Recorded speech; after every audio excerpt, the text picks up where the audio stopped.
and everyone for bringing that show on every Sunday at 6 p.m. or shortly after. Yesterday's show was awesome. So, but this is what interests me within the show. Loneliness. Now, we know the Americans, the Russians, and Rome. I now also throw in China has wishes to dominate the world. I don't speak to these people on that level. I speak to the unification of all the nations that have sovereignty. That's all the leaders. I speak to all the leaders with the greatest and most utmost and glorious respect. And I say to you, gentlemen and ladies, I am not just a servant of the Most High. I am His son, a human being. Again, He has manifested great and awesome diligence into. I trust that every leader that makes up the United Nations Security Council, I speak also primarily, fundamentally, and also with the greatest and most utmost respect to the Sovereign Grand Commander of the Supreme Council. Then I speak to those who govern one half of the world, and trust that those who govern the other half will understand. This is the royal seed who speak. And I'm grateful to the spirit of life, the spirit of light. I am a son of light, not darkness. Yet, he who tries to be friend to all is an enemy to all, and a friend basically to none. My Father, His word is what is more sacred. The truth of it, and everything about Him, the ark of His covenant, and everything about that. I trust that all nations will know. The Yeshua is what interests this young man. The story about the Yeshua, the prosperity that the Yeshua came and gave in respect to affirmation and reaffirmation, in respect to that which would be reaffirmed down the ages of time, in respect to everything about the story of the story, the people of the story, the people of the truth. We are the truth. David's throne, the throne of Yahweh, will never, ever not have someone to reign on that throne.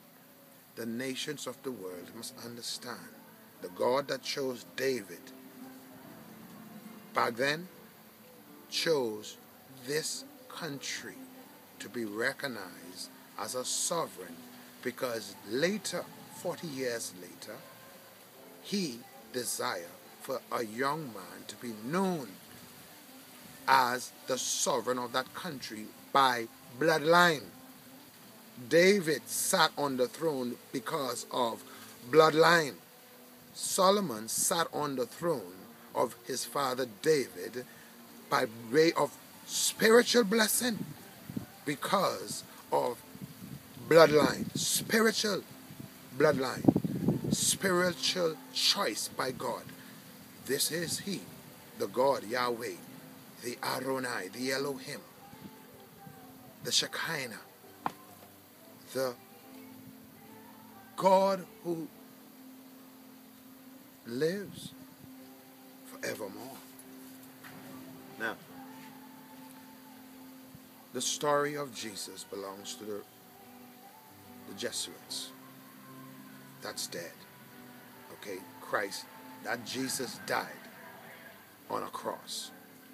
And whatever story was told, that story exists in the minds of the Jesuits and Rome, the Church of Rome, and everything they stand for, and their desire to take over the world, even to take over all of America, the entire world. The American Constitution, the Bahamian Constitution, and the Universal Declaration of Human Rights document. There is not a political leader on the planet who will say to their people, starting with the government of the Bahamas, of which those two sitting Minister of Finance and former Minister of Finance cannot say to the people of their country, what I'm saying is a lie. Now, when I say these men should be investigated for corruption in respect to their policies, I don't mean that in a disrespectful way, yet it is disrespectful to say that. Why was I have to be brought to say that? In respect to your foreign direct invasion of policy. It's foreign. It's not mine. Now, the Bahamian people cannot vote for Amos to be their sovereign. Okay? They don't vote for this. God chose this, like he chose his precious word, that corrupt men and women over the dawn of time have distorted by simply hiding and using their influence to stop the flow of the truth. Now, I say to the powers that be, it is my father, like I said on the tape, to one of the world's largest multinational corporation, recording. It was our God Most High who said, let there be light. And then there was light. It is this God who now says, he have chosen. Now, how many homes that were lost in America because of the global housing bubble crisis? And in every country, in Greece, in any country, the Bahamas, in any country, how many homes were lost?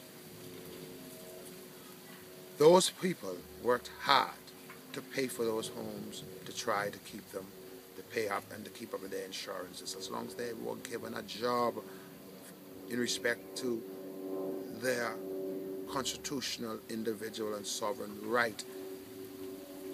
Every paragraph in respect to the Universal Declaration of Human Rights, paragraph 1, there is no leader on the planet in respect to the United Nations Security Council and General Assembly who can refute or challenge me on paragraph 1 and say to me, I challenge you on this because this is not good for us today. Thus, they would have to stand, state their name, the country they represent, how many people lives in that country, how many homes represent homeowners in respect to the banks, what is their preamble of their constitution, what is their constitution. These are the criteria for every other leader. My name is Amos J. Miller Israel. The generation of 1948 elected the truth by planting a memorial, an emancipation memorial on the settlement of Pinefield, Acklands in the beautiful, glorious year of 1948. Now, that structure, I don't know the state now because the system has robbed me out of this rich history, trying to prevent 20% of the resources of the country from coming to this young man by way of his bloodline. That is what Bahamas 242, the nation would give to a royal heir like that by way of him desiring what he want. He can choose whatever he want. The nations of the world and these powerful people knows it. You cannot vote for this. You vote like Great Britain vote for their prime minister. That's what you vote for. Who lead you? Now, the question in that regard, for those in college, universities around the world, those doctors, professors, and anyone smarter than that, that is, especially the Rhodes, Bohemian Rhodes scholars that lives today, and those who by rightful bloodline, by way of whatever it takes to become one of those Rhodes scholars. Though these are the people, you see, this is my issue and my message. Okay, let me see if I can sum this up. Those who are not good with and skilled in the books might be geniuses if allowed to express their talent. That's why I feel it's a conspiracy by the sitting prime minister to not have any faith in the DVDs that were given to him and presented to him by yours truly and personally by myself. And it's, see, what pains me, because of what they thought they would have been able to get away with in the Bahamas. This property, this home, this house, this young man, this deal, this whatever that made him, according to them, they made me. Franklin Wilson, I paid that man religiously over $7,000 each year for at least 8 years. But when I say I paid, by the help of my ex-wife. This is why it pains me to have to expose this conspiracy and to explain to the people of the world the level of this conspiracy. Now, Justice Milton Evans, sir, you were used, in my humble opinion, in respect to case number 01341/2012, heard before you on the 31st of May, 2013. Okay? That was the hearing date set at 9:30 in the morning. It thunders now. It's like it wants to rain. It was building up early. Building up mean the clouds were a little darkened earlier. I'm hoping later to expect some rain. Well, on the 31st of May, Justice Milton Evans, with the greatest respect to your office and especially to your family, and to anyone and everyone connected to you who, look up to you and need your support. Okay? You're a justice. But before you were a justice, you were an attorney. Okay? And in my humble opinion, who supported, either one of the former or the sitting prime ministers of our country